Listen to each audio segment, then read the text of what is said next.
morning to you.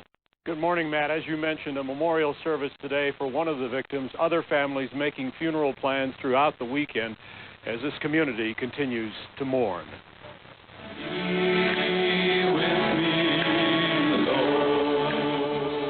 Last night at multiple memorial services in the Denver area, they remember the dead once again. One of the services was to honor Dave Sanders, a popular teacher and coach who was fatally wounded while trying to save his students. I'm sick at heart. Nobody should have to hold a memorial for children and for teachers gunned down in their school. Schools should be sanctuaries. In a park next to Columbine High School, they've put up a temporary fence where people can post sympathy messages and other remembrances. This place has become a focal point for the mourners. One of the dead is Rachel Scott.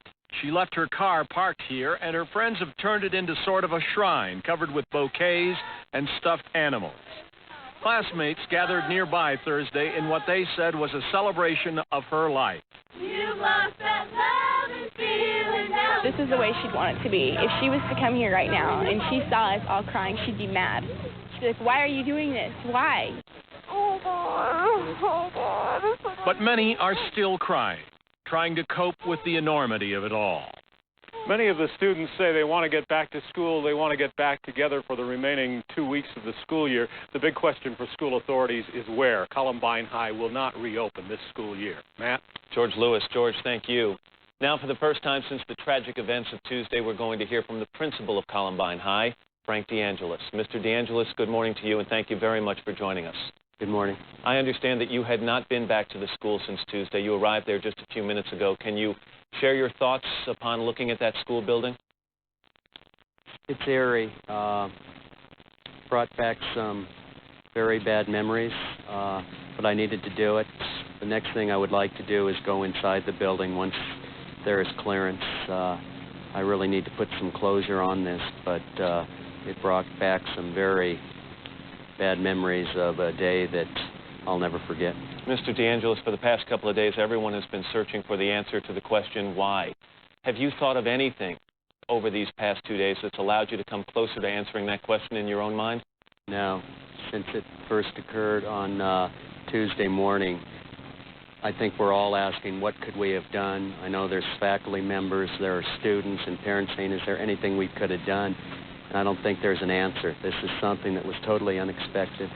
I've been at the school for 20 years, and it's a fantastic school. No one anticipated this would happen at Columbine High School. You had about 1,800 students there. I know as an administrator it's very difficult to get to know each of those students, but did you have any experience with either Eric Harris or Dylan Claybold? No, I did know them by name and face, but as far as dealing with them, no. Like I said, we have a very fine school, and I was totally shocked that anything like this would happen. The students we've been talking to, Mr. DeAngelis, say that these two really were outsiders and that they actually went out of their way to remain outsiders. Did anyone say anything about these students to you or to any other teachers or any other administrators that would lead you to believe there was a reason to fear them? No. Any time that we're made aware of a problem or a situation that may endanger the safety of our students, we act upon it immediately. We check all leads out, and we did not receive any information. I mean, there was nothing to alert us that a situation like this would occur. This group, the Trenchcoat Mafia, they had a website with hate messages. Members of the group had made a film about killing student athletes. I mean, obviously there were some students who said they feared these students. At least they would bump into them in the hall and they would stare at them. Why didn't a red flag go up? Because there was unusual behavior, at least among several members of this group. I think the thing that's so disturbing is the perception that there was this Trenchcoat Mafia and we had these gangsters walking down the hall, and someone is seeing a different picture than what I am seeing in the school. That did not happen. I did not see, or teachers did not see these trench coat people walking down the halls. That did not happen. And you weren't aware of any major rift between groups of students in your high school, the athletes and the non-athletes? No. It's just like any high school, there's different groups that have different interests, and this was a group that had different interests. They were into technology. You know, we have our athletes, we have our people that are involved in performing groups, and there are different groups with different interests. But, you know, overall, Columbine gets along very well, and so we were unaware. And I guess... Go ahead, I'm sorry. I guess if there's a message I would really like to give is hopefully this is going to be a wake-up call to people around the nation, because if people are aware that there are some students out there that may feel that they are outcast or ostracized from the mainstream, that they need to let an adult know.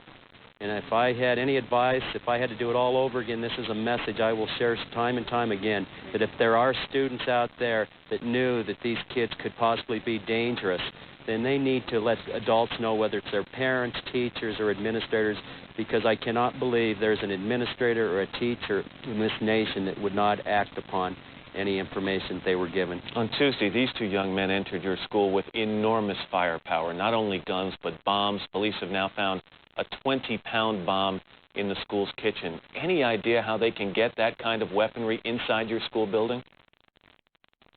It was a situation that they just bombarded the school.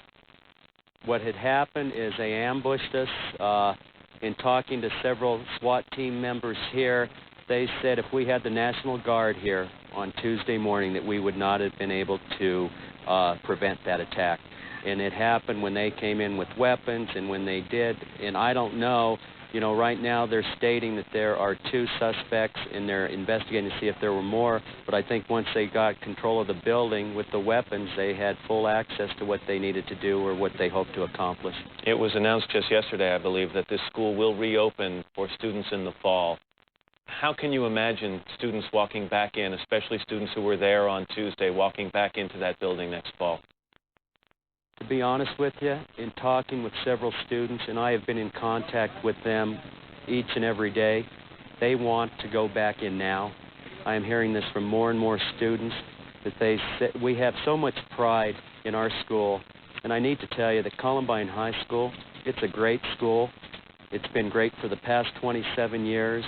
And even though there was this tragedy on Tuesday morning, it'll continue to be a great high school. And the thing that's going to allow us to go back into that school is because we are a family.